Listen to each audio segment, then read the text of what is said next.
When the Deseret News decided to take an in-depth look at Utah's gender pay gap, one of the largest in the country, we expected to find root causes in things like workplace policies, labor market forces, and even cultural assumptions.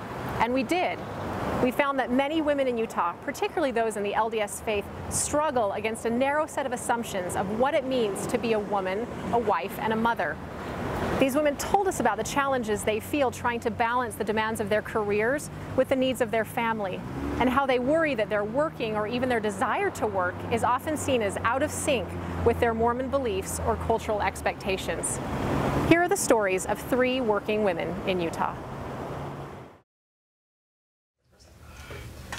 Are you going to spell my name now? Yeah. What letter do you think it starts with?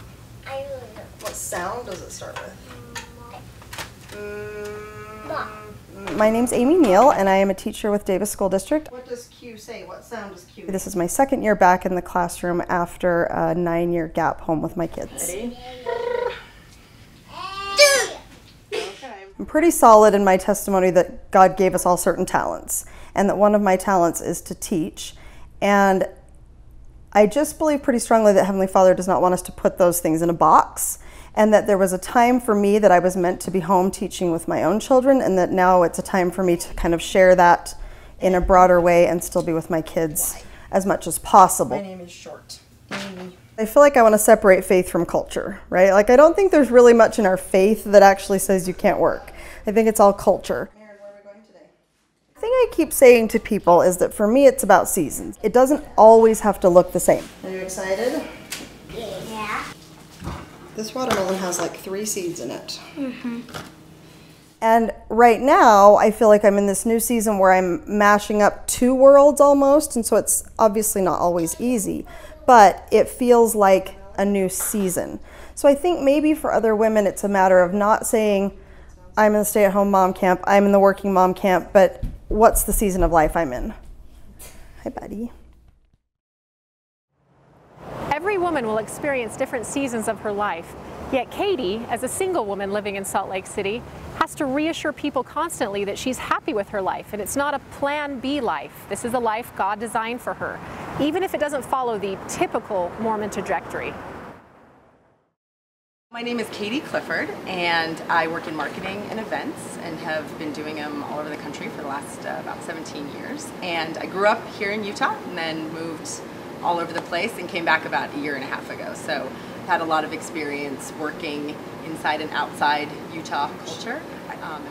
My faith has had a huge influence on my career and what I've done and where I've moved and the opportunities that I've taken. I feel like I have been very much led because I've moved a lot, I've taken a lot of opportunities, and they've all turned out to just be these amazing adventures. And I know for a fact I'm following a plan and that everything that's happened has been the right thing. I don't feel at all like I've missed out or dropped the ball or not been in the right place at the right time. Like, I know this is the life I'm supposed to have, and that it's exactly what I put on a cross stitch when I was 12. I can follow God's plan for me, and I have. So that tension has been harder as I've gotten older because my life experience says you're doing the right thing, and a lot of the messages I get are, but are you? I feel really strongly, because I've worked with young women over the time that I've been an adult.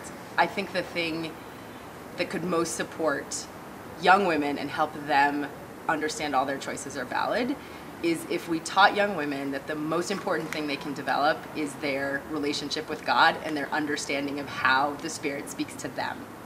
Because at that point, sort of like the example with me, I know all of my choices have been in line with what the Lord wants for me. And so if I get static about it from someone else, I just go back to, well, this is my personal revelation, and it really doesn't matter what you think. And if young girls were taught more to do that, like if that's what mutual lessons were geared towards, and not what are the qualities you want in a future husband who may not ever show up, understanding how personal revelation works, then your bases are covered. Those girls are good. Relying on personal revelation and insight from God is what keeps many women going, despite feelings of fear, worry, or mom guilt. A feeling that Christy knows all too well as she struggles to balance the demands of a business, being a wife, and a mother to 5 children.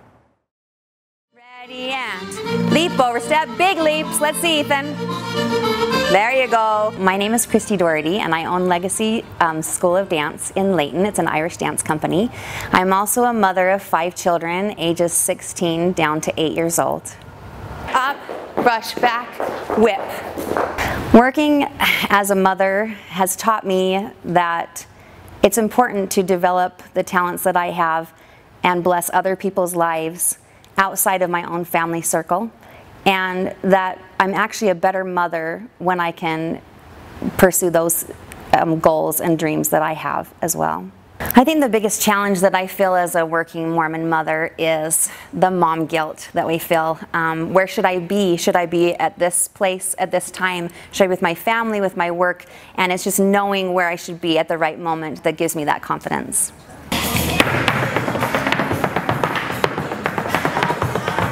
I really see a forward trend in the ability of women to go out in the workforce and care for their families and feel good about that. And I feel like the neighborhoods that I live in and the circles that I'm in are really supportive of that, where they might not have been before. And so I think it's a positive forward movement.